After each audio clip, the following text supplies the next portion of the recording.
Welcome to The Hot Switch with your host, Alli Mang, bringing you the best from leaders, comebackers, and instigators from around the world. Every episode, we put each other on the hot seat to exchange the kind of hard-won wisdom and transformative ideas that will shift your perspective and fuel your next move. This is The Hot Switch. Welcome to The Hot Switch. I'm so excited to introduce our guest today. His name is Steve Warmer, and let me just give you a little bit of an indication as to who he is. Hang on 2 seconds, because I want to pull up something. Here we go. Okay. In a recent LinkedIn article, Steve Warmer wrote, "What began as an opportunity to challenge myself and grow as a speaker turned into an experience I will never forget. Out of nearly 5,000 applicants from around the world, I was honored to finish as one of the top 50 speakers. While I'm grateful for the recognition, the greatest reward wasn't the ranking, it was the growth. This journey reminded me that breakthroughs happen when we are willing to step forward before we feel fully ready. Growth always lives on the other side of our comfort zone." Now, I'm going to continue a little bit because here is his official bio, but are you excited to meet him? Steve Warmer is the Breakthrough Igniter, a John Maxwell certified mindset coach, decades of leadership across corporate, nonprofit, and faith communities, founder of the You Are Worthy Network, where he interviews entrepreneurs about what they have overcome, not just what they have built. His central conviction, worth is not earned, it is recognized. And this signature line of his is fantastic. Your past does not get a vote on your present decision. He's husband to Rebecca for 30 years, father of 3, and a man of faith. We welcome you, please. Welcome to the stage, Steve Warmer. Thank you. Alli, I'm so excited to be with you. Thank you. Oh my gosh, I'm just thrilled to have you as well. Yay, I was having some issues. Welcome. Now, Steve, before we get into all of our fun stuff, I'm going to start what I start every show on, and that is this candle that I light at the beginning of our show. And it represents this constant in our life. You know, I think everything is so divided. I think we're feeling fragmented. I know that Steve's going to talk more about that.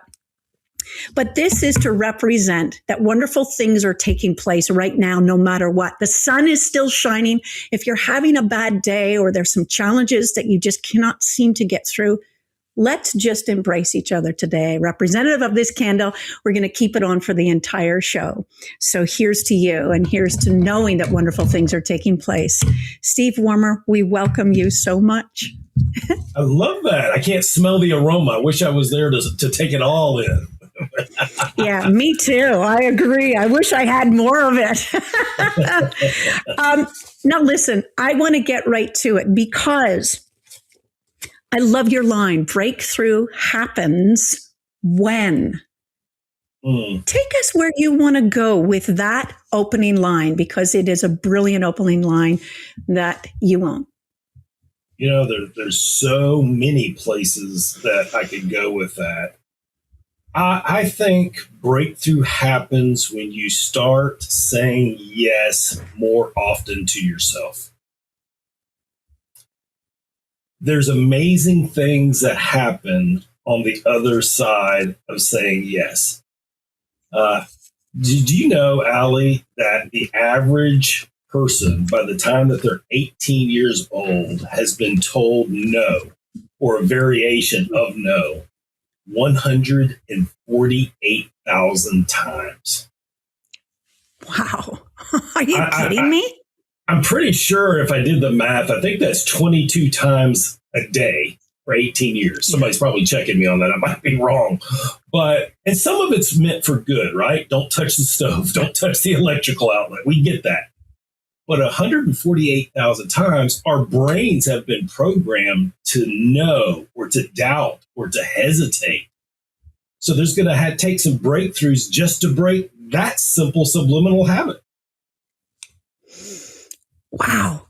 You know, already I'm thinking, you see, today is a great day because your breakthrough, what you're teaching, what you're talking about is a little different than what I'm thinking about. And so this is fantastic. Continue. I love it. Well, I have found that, breakthrough gaps, breakthrough blocks, whatever you want to call them, mindset blocks, really what we're talking about, they typically come from trauma or past hurts, relationship challenges, mistrust issues in the past. And there's likely some healing that needs to be done before you can address the mindset. I don't want to go too far down that road in terms of healing wounds and that kind of thing, because there's a variety of tools to help with that. But like everything else in life, we have to identify what's holding us back before we can take the proper action to move forward. And I think a lot of us have things from our childhood, from broken relationships, not to sound redundant, but we have to address that those things have caused us some pain and are holding us back, and they've affected our mindset as well. It is so true. And I was thinking about specifically what I was going to ask. Do you remember the first time that you really clicked in with what you're saying, the breakthrough? Do you remember that first time that really made you go, I can help other people understand this because now I understand it for myself? That's a great question. I have been doing some deep mindset work, I would say going on 2 years now. And this word unworthy kept popping up. You're unworthy of love. You're unworthy of respect. You're unworthy of success. And I was like, wait a minute. It's not true. The problem, Alli, was I knew it in my head, but it had to travel that long distance of a few inches to my heart. And boy, that's a long trip sometimes. And as I start, and I knew where it came from, I knew its origins, I knew intelligently it wasn't true, but I had to really believe it deep down in my heart. And as I started to have some victories in that, and let me say this, by the way, you guys listen, there is no one on planet Earth that is perfect or has arrived at healthy mindset. It is a constant battle. It's a daily battle. It's a battle when you're having one of those days where you're not having a good mindset day, and you know exactly what I'm talking about. You have to do that with someone that's in a better spot than you. And we do that in community, or we do that on one-on-one relationships. But back to the worthy comment, I started to have some more consistent breakthroughs in my own thinking. And that's when it was like, you know, when you buy a new car and you're in love with the color, you're in love with the make and the model, and you're like, I don't see this very often. And then you get out on the road and you see it everywhere. Well, it was kind of like that with me. Is like, oh, well, it's not all about you, Steve. Imagine that. Look at all these millions of people dealing with limited thinking, lack of self-love, lack of self-worth, imposter syndrome, that whole family, right? And that's when I said, you know what, I'm going to take some action to be part of the solution on this. I just love that. And you are certainly, you know, you invited me to be a part of your incredible podcast that you only started recently. And let's talk about on the other side. I need to take a quick little break, but your podcast is You Are Worthy. You be sure to tell us, what is the name of your incredible podcast? You Are Worthy Network. Yeah, that's what I thought. But you were there. It just needed one more word. You had it. Network. Okay. You know what? Let's talk about that a little bit, because I'll tell you what I loved about being on your podcast. You had reached out to me on LinkedIn and you said, hey, I like what you're doing. Let's chat. And then, I mean, talk about when you started talking today, you said really it starts with learning how to say yes, and to say it, you know, in a healthy way and less baggage, and just say yes. And I said yes to you. And it was such an exciting experience. I loved how you started it. I also loved how you have created this network that has grown so quickly. Give us just a few tips on how you have done it and what we're to see forward. And I got to share with you, is it a funny story or is it a sad story? I'm not sure. I guess you could say he was an unofficial coach. He was a mentor that I just launched the You Are Worthy Network 10.5 months ago. And I kid you not, Alli, a year ago, okay? Even though I preach every Sunday, even though I talk all the time, trust me, my wife says you talk all the time. I did not like being on camera. And he was trying to get me to do just little interview swaps that he would set up with friends of his that were looking to do, similar type work. And I really rebelled against it. I just didn't like the whole being on camera thing. But obviously I had to break through that. See, there you go. I had to say yes to it. And, it's like picking up a bicycle and taking off now. It's like I never not knew how to do it, but I did have to learn how to do it. I had to break through my own thinking on that. I want to make sure I'm not talking too long. Did you say we were going to a break? We are, but please continue because this is all about you. We can get to our sponsors very soon, but please finish this because it's so exciting. And then I have a tagline to that. So a year ago only, you didn't enjoy being on camera, and here you are today doing all you're doing and plus more. Continue. Yeah, well, to use your example of reaching out to you, I do that a lot with entrepreneurs and leaders of various kinds. And I'm fully aware that I'm going to get my share of no's. I'm going to get my share of nobody replies at all. But honestly, if I was to put a percentage to it, I would say 80% of people, if not more, say yes, like you did, Alli. And I love it because I get to meet people that I've never met before. I get to interview them. I get to serve them. I get to showcase all the amazing things they're doing in life. And the camera, it's just second nature now. But, I had to take a first step toward it. Well, you're exceptional at it. And I know that I spoke of it in the beginning. What amazing thing you did. You became one of the top 50 speakers in this competition. So on the other side of it, let's be sure to add that because that was an experience of a lifetime for you that is really launching you into your next pad. We're going to take a break and we'll be right back. Hi, Alli Mang here. I gained 35 pounds a few years ago and I couldn't get rid of it. I did the usual, including intermittent fasting, a trainer, and even cut down to 1,400 calories a day. Nothing seemed to budge until a friend told me to try Make Wellness. It's bioactive plant-based precision peptides that signal to your body at the cellular level what to do. Burn fat, curb cravings, preserve lean muscle. Well, the first product I tried was lean, and that was the turn. I lost the weight, and the best thing is I'm keeping it off with no worries. For 15 years, I sold products all over the world on live shopping. Hundreds have approached me to talk up their products. I've said yes to a handful. Make Wellness is one of them. It's time to switch it up. Alli's performance tip of the day.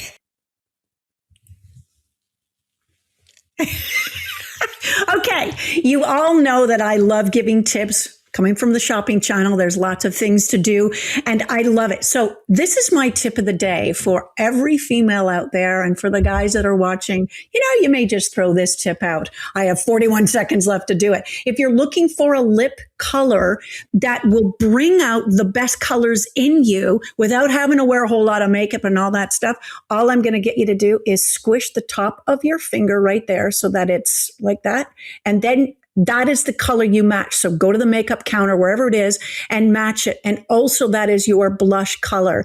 This is for a natural look that will pump you up. And remember, if you get the colors that match your skin, you don't have to wear nearly as much makeup, which is all about it. Here's the new color that I just used because of that particular test. And fabulous. There's my tip. There's some guys in the 80s rock bands that want up that tip. Come on, don't exclude all the guys. I agree with you. for sure. And just sometimes, it's always like, anyway, that's part of what we do here. Now, of course, this is one of my favorite segments of all, Steve, and you are on the hot seat for it. Something from the desk of.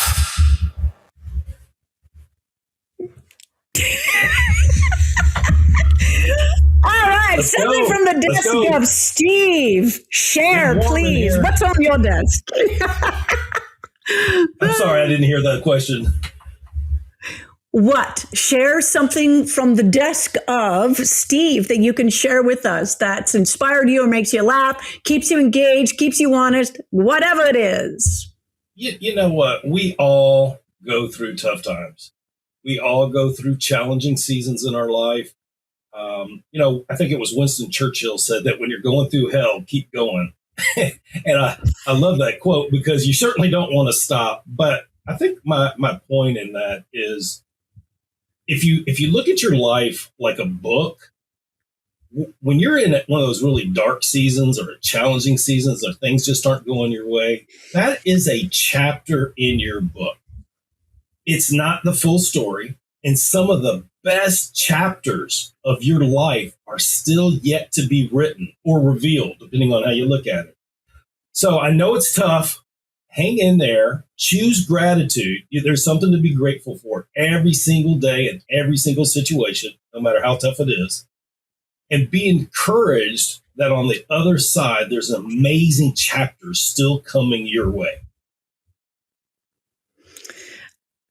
You see, thank you for that. That's a warm hug. And I know that comes only from the heart. And it also comes from a heck of a lot of experience. This is the one thing when we're in a leadership position, we can't just be bumper stickers and throwing out stuff and platitudes. I can see your face. You're going, yeah, that's, we're dead against that. But when we know better, we do better. And as I often say, if it's possible and if I can do it, I must do it. If we can do it, we must do it. It is part of the responsibility of us in the human race. So that's my little top. Anything else to add to that? I don't think so. I like your follow-up. Button. See, that's what's called a button. Well, listen, oftentimes what I'll do is I like to go onto Instagram or other platforms to find inspiring things. We have a lot of different inspirers out there, leaders. And I wanted to just take us to, the co-creator of Schitt's Creek, which won 9 Emmy Awards over the past a few years ago. Now, Schitt's Creek was an amazing series. And Dan Levy is the co-creator along with his father, Eugene Levy, both Canadians. So let's take a look at this video, Steve, and then let's talk about what he speaks of in our circles. It's far better to stand out for having made a decision and ran with it than playing it safe. Because as somebody who has looked now at like thousands of tapes, you're always aware when someone is playing it safe. And I always wish when I watch those tapes that I could just like be with them in their living room or wherever they're putting that tape together saying like, okay, yes, that's the character you think I want. Now what is the character that gets you excited? Put that on tape.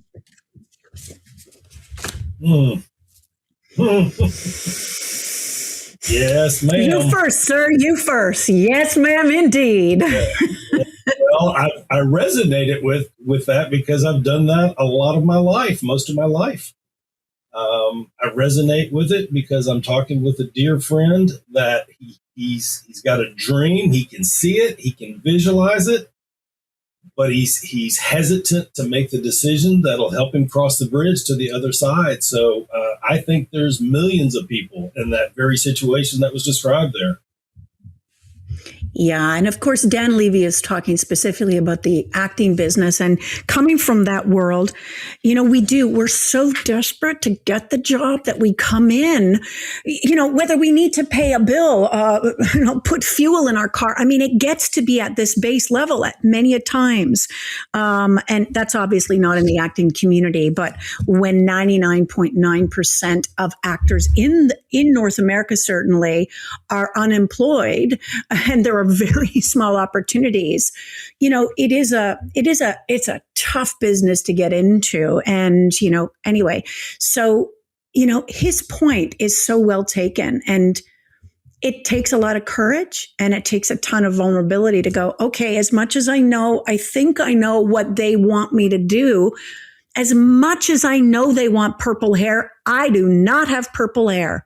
So how am I going to come in and honor the script and honor what the writer's intent was, being the conduit? And that's really the challenge. And I think that as leaders, as speakers, as trainers, as coaches, if we can really understand that our service, I like the idea of me being a conduit to help others. And so it's not about me. I just pray that I have the knowledge and the words and the environment. I create the environment that allows them to come out for them to be received. Wow. What was that percentage you used? Did you say 99%? Yeah. That's incredible. Yeah. Yeah. It is. Now, that's true for many, many different, careers. There's no question about it. But it definitely is a competitive business in that regard. And it's changing so much now. But anyway, so well, thank you. I love doing that. It just inspires other conversations. And okay, we need to get to the second part. And this is, I just love it so much. You are called the breakthrough igniter. And I use igniter a lot because I just think it's so great. It's a non-conforming, it's just a free word that allows everybody to, I can be part of the ignition of what you are throwing out. It's not just you igniting me. I can be a part of the ignition. So I want to give you a scenario because I know you can talk about what that means and please do it. But I'm interested when you have somebody that you're working with or they've come to you, no matter what the space is, and they're grieving the loss of a loved one or they're grieving.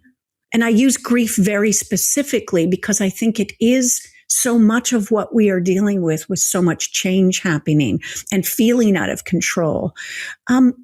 Grieving maybe a job we lost or a title, or this is even more nuanced, and that would be grieving the thought that things might not work out the way we dreamed they would. I give you the floor. So many different areas. Grief, you're right. It can be many things. I remember, Alli, many years ago when we were in another part of the country, my favorite coffee house where I would go get my cup of coffee in the afternoon. I had a routine and I would go to the gym in the morning after having my quiet time, and I would go to this coffee house after lunch and I would have my cup of iced coffee, same drink every time. And I would lay out my computer. I would get work done, scheduling done, make phone calls. But more important than that, it became where I knew a lot of people because I was there every day. And that coffee shop suddenly closed. And I actually grieved it. Like, yeah, can I go to another coffee house? Sure. Was it 3 or 4 more miles away? Yes. But I missed the people there. I really grieved that. But that's a coffee house. I get it. It was real for me. But you're right. We are our society dealing with loss constantly. And loss can be cumulative. And we need to pick up some tools along the way to help us. First of all, when someone's grieving, the last thing I want to do is give a canned answer, because canned answers, as well intended as they may be, they're really about us. We're trying to land a quick comment because we're uncomfortable sitting with the person in their grief. And so we throw that canned answer out of there, hoping we can kind of do the backstroke out of there because of our uncomfort. And we have to learn to sit with the person and just be present and just offer our presence and our affection. And sometimes that's just saying, I'm so sorry. I'm just so sorry. Less words are more sometimes. I couldn't agree more. And I could talk all day with you about this because I just love your insight. I know even today, so different scenario, of course, and we can go back to the more serious ones because I'm actually kind of interested in my last question that I posed. But I got an email. I was going to have a special lunch with a girlfriend of mine. Hadn't seen her in a while. For the past year, she has been losing weight and she's really decided to really transform. And, as you well know, no matter what we choose to do in a big way, losing weight is something that's tangible, it's outwardly and all that stuff. But what happens inside and the signs follow that you lose weight, but it actually all starts within. And we don't need to get into all of that. But I was so excited because she had just shown a new picture of a before and after picture of her. And I was so excited for her. And it was a vulnerable choice that she made to do that. And so tomorrow was going to be a little celebratory lunch, not about her losing the weight. It was about her just standing out in her own life again. And it was huge. And I know her very well. So, it was a really respectful platform. And this morning I woke up and I literally was ready to send her a text and say, I'm so looking forward to tomorrow. And just as I was about to write, I got a text back from her saying, I'm so sorry. I'm going to have to cancel. I'm just not very ready mentally right now. And I just took that and I took that in. And you're right. The first thing you want to do is go, oh, don't worry, blah, blah, blah, blah, blah, blah, blah. And all I said to her was, I said, I see you, honey. We can have lunch another time. And I'm so sorry. You have to know I'm here with you. Done. And then I got a nice little response and all the rest. But I'm sorry, I didn't mean to interrupt you. I'll just finish here in a minute. And it is what I learned when I took care of palliative care. I worked as a PSW. I loved it. It was one of my favorite jobs. And I learned the power of just being present and leaving it at that. And I loved how you said, Steve, oftentimes we try to come up with something where we're doing the backstroke. I freaking love that. And it is because we're so uncomfortable sitting in the space that is uncomfortable. And when people are really vulnerable, whatever, it's like, and I just sat for a moment and I thought about it and I applauded her for having the courage to not say something's come up or, Steve, not you, Steve, but Steve, my husband, as God is doing, come up with some excuse that she couldn't do the lunch. She said, I am not mentally great today and I have to just bow out tomorrow. I'm like, we need more of that and to feel safe to express where we're at. And to surround ourselves with people who will stand there, not try to fix, but stand there with them. Because we've all been there. You have to applaud her raw honesty and vulnerability. And, obviously, as she's your friend, you know a lot more about her backstory. But it may have taken all she could do, that particular day to get out of bed and get a cup of coffee. I think it's Mel Robbins that says if you only have 40% to give, you gave 40%. Guess what? You gave 100% that day. Yeah, exactly. And this is the type of thing that I think about when I think about grief. I know you know my story a little bit. I lost my mom and then I lost my sister and then recently my dad to cancer. And we all know that's part of our lives. And I'm sure in your mainstay, you're always dealing with that and you're finding, lots of people coming to you for comfort and all of that. But it's not just those losses. It's a lot of other things as well. I'd love to just talk a little bit about as we kind of wind through our chat today, your thoughts on we as people, as we're grieving the dreams or what we thought we would be doing, but it's not turning out that way. And how how we deal with that transition, that gap, to just give us a little bit of, anyway, I'm going to let you handle this scenario because I'm interested in it. I want to make sure I've got your question right. So how do we handle the disappointment of our dreams not happening, or is there something else? Well, under the heading of Breakthrough Igniter, and we talked about grief. And my last question in that kind of scenario was, how do we handle the grief of things we've been working hard towards and it just doesn't seem to be working in the way we dreamt it would be? And how do I participate then in the change without just going, oh. It's tough. There's for me as a Christian, there's the surrender aspect, but there's also the aspect of a delay does not mean it's not going to happen, and so there's the tenacity, resilience, patience, all those characteristics that play into it as well. I think where we can get really disappointed is thinking that something should happen by a certain time frame. I know I'm guilty of that. Looking at other people's social media feeds and their highlight reels and thinking, gosh, I've been working on this for X amount of years. I should be there already. Well, you know what?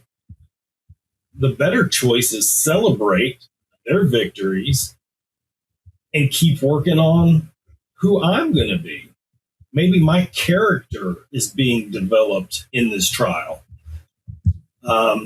It's disappointing to not have your dream fulfilled when you want it fulfilled, but it doesn't mean it's not going to happen. Remember what I said earlier about the chapter of your life.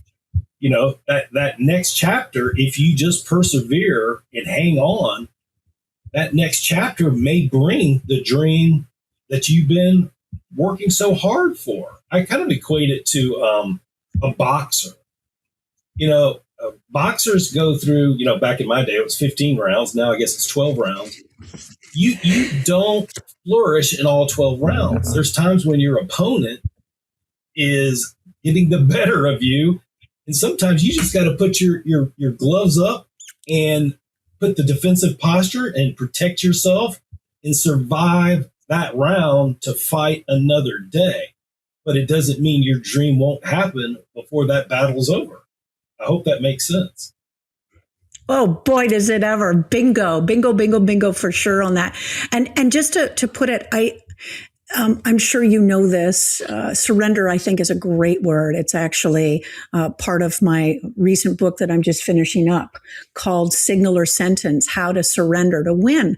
And the ancient meaning of surrender, which is not what we think it is today, and I know this is the ancient meaning that you're using, is to give up, not give up as in, lose, but to give up what was never yours to carry. That is the essence of what surrender is. And I like that because what you said is human design. We're outlining things. Well, it should be this and it should be that. It's like, no, stay in the game, participate. And I just love, thank you so much for sharing that, Steve, because it's key. It's key for all of us. We all have these things in mind. So that's great. Alli, can I give one quick story? Do I have time? Oh, yes, please. And it's right. It's piggybacking right off that question, right? I don't know if you know this about our journey, but my wife and I had a 5-year adoption journey when we were looking to start our family.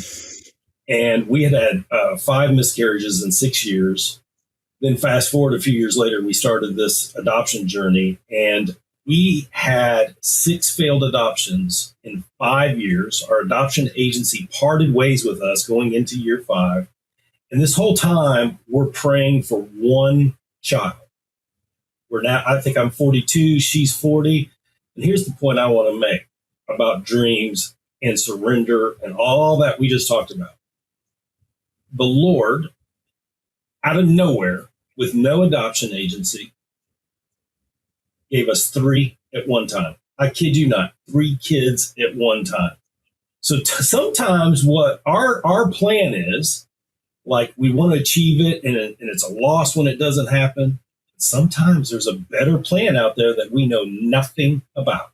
That's the short version. Wow. That's fabulous. Well, I've heard this recently and I kind of love it. You can't out God.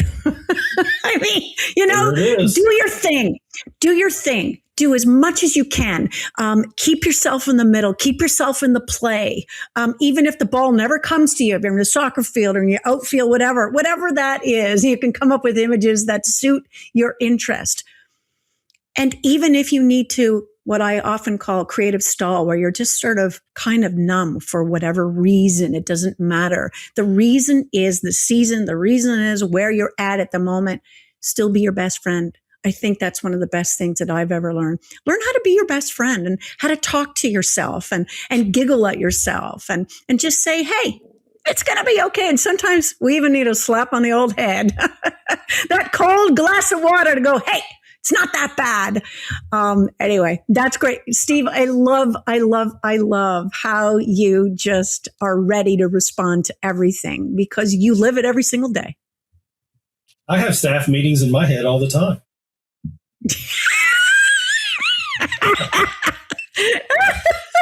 I love that. I'm stealing it, by the way. All right. May we go on to our next? This is one of my favorite parts of our show. And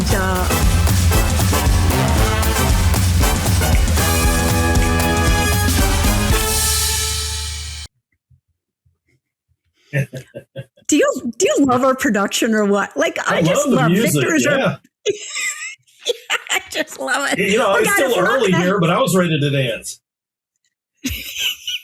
Well, if we're not going to have fun, why are we doing it? Exactly. Okay. Now, this actually was created decades ago, and there's 3 iterations, leaders throughout the last number of decades have done it. But the one that's most familiar to many people is James Lipton's 10 questions. And at the end of interviewing in the actor's studio, the hour-long interview that he had for the actors that graduated from the actor's studio, he finished it up with 10 questions. And I've adapted them. Now they're Alli's questions because, that's what it is. And so, are you ready? Let's go. The word you reach for to make your point of view clear. We've already touched on it. Ignite. What sound or noise do you love? I got to give a canned answer here. I love the sound of the waves on the ocean. The place in the world where you feel most yourself. Home. The one thing you faithfully do to know you're ready before you go live and or take the stage. Pray. What turns you on creatively, spiritually, and emotionally? Seeing someone else have an aha moment, or I'm old enough to remember the old V8 commercials. I had a V8 moment. The transformation that happens when you're working with someone, helping someone, and you see that they get it. Whatever it is for them.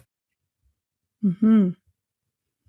The person whose voice you still hear in your head. And what is it? I've thought of that question before. I don't hear other people's voices, but I do. Well, maybe I do. I do remember lessons I've been taught. And if that's the voice, then yes, I remember words of wisdom from parental figures. I don't know if you want specifics, but I do remember words of wisdom in my youth. The piece of advice you ignored that turned out to be right.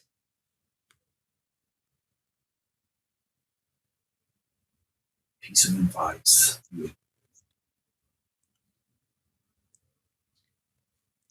Not taking a chance on myself will cause regret later on in life.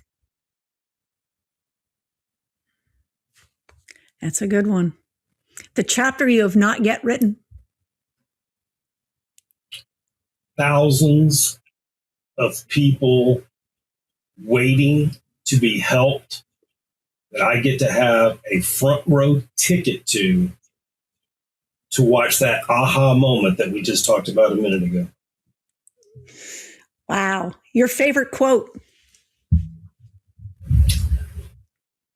You might have mentioned this earlier. Your past does not get a vote on your present decisions. Was that your quote or was that somebody else's? I was hoping you Because I thought that. It is. It is mine. Well, see, Yeah. that's exactly. See, I fed it right to you, but that is such a great one. It says so much about you, and so much just about the truth of what life is. Man, we gotta push through and over, and the through is really the verb there, isn't it? That's right. Number 10. The one question you wish someone had asked you 20 years ago.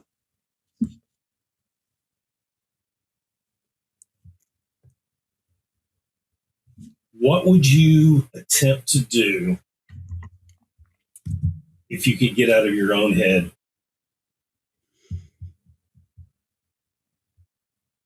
What would you try to do if you could get out of your own current mindset? I love it. I love it. That was actually a new question, but I really wanted to bring a challenging one to you. I think we have to finish it though on, and I know you know that the pearly gates are real. And when you walk up to the pearly gates, what do you want to be said to you about your journey? Wow, what a great question. Well, everyone that's a believer wants to hear those words, well done, good and faithful servant. I think I just want to hear, let me show you your room. That is so great. I love it. Steve, Just show me the way. Absolutely. Show me the way. You know what mine was? Because Victor asked me in another episode, he actually turned the tables and I was the guest. And I knew it was coming. I didn't know any of the questions, but what I ended up saying was, you ready for another round? That fits you. That's great. Oh my goodness, that's hilarious. I love it. Anyway, listen, congratulations on being chosen the top 50 speaker, Steve. What an accomplishment for you. And it certainly did not surprise me. You kept me abreast of how it was going. And I was just knowing the truth about what the future, what the present is for you, because you've already established it as your foundation. So I look forward to being a part of your to inspire tens and tens of people as you move through. And heck, hopefully I can be beside you in some ways, because you really are doing exceptional work and you are just such a dignified man. So I thank you so much for being our guest today. Alli, I am so grateful for you. Thank you for having me on. It's been my honor. And thank you for the new friendship. And it all started because I reached out, took a chance, and you said yes. Thank you. It is my pleasure, and that's what we do here. And as I promised, as we end our show, the candle has been lit the whole time, and now I'm going to blow it out as a representative, just that we need to know that wonderful things are taking place. The candle has been holding us up. Even though I blow it out, we need to know that the sun is still shining. live another day. And finally, thank you, Victor, our beautiful producer of the Hot Switch, and our great guest, Steve Warmer. We thank you so much. Have a super day. Alli Mang here. Of all the people that could have been chosen, designer Ana Lucia Beltran asked me to host her live worldwide launch last year of her newest product, the world's first non-toxic luxury jewelry cleaner, safe for gold, silver, diamonds, and even pearls. Ana Lucia is the founder of the world's first designer lab-grown diamond brand. Her entire brand is sustainable luxury, ethically made at prices that make sense. Her pieces have been featured in Queen Elizabeth's Platinum Jubilee album. I'm proud to call her my friend, and even more proud to stand behind what she is building for today's women. For 15 years, I sold products all over the world on live shopping. Hundreds have approached me to talk up their products. I've said yes to a handful. Ana Lucia Diamonds and her entire company is one of them. It's time to switch it up.